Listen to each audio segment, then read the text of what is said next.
Hi, I'm Katie Fuchs-Wackowswki with PCPA, and I'm going to do a short video on tips for living a balanced life as a performing artist. Not because I've nailed it, but because I'm passionate about it, and these are some tools that I'm using myself right now and hopefully could be of use to others. So number one, have an off button.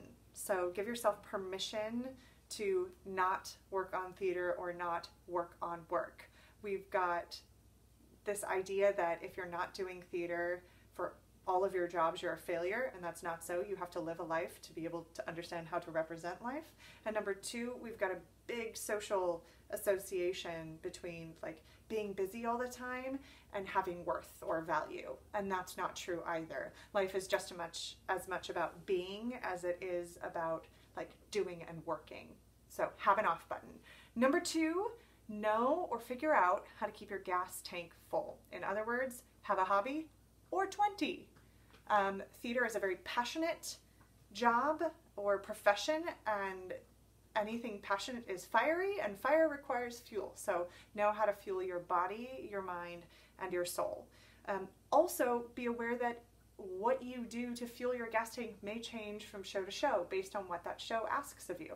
So I really like doing things like climbing and racquetball. However, if I'm doing a really athletic show, the way I balance that is like resting. Or if I'm doing generating a lot of choreography, sometimes I need something that either lets me have a very different creative outlet, like a craft project, or something that doesn't make me think at all, like reading a book or cuddle time, watching a Netflix movie. So be aware of what kind of balance you need.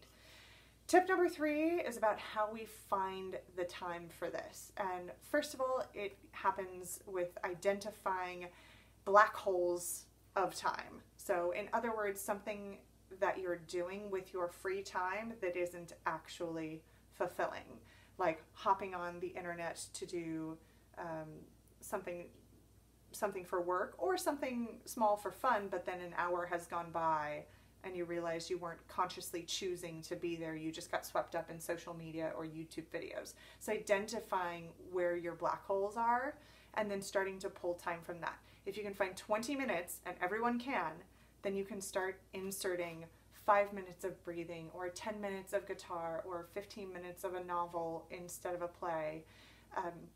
And those small chunks of time will add up in your heart and give you a lot, instead of waiting for like an hour, a chunk of an hour time to do something fulfilling and balancing with it. So don't be afraid to start small. And that's tip number three. So good luck. Keep being fabulous, creative, wonderful people, and love to you all.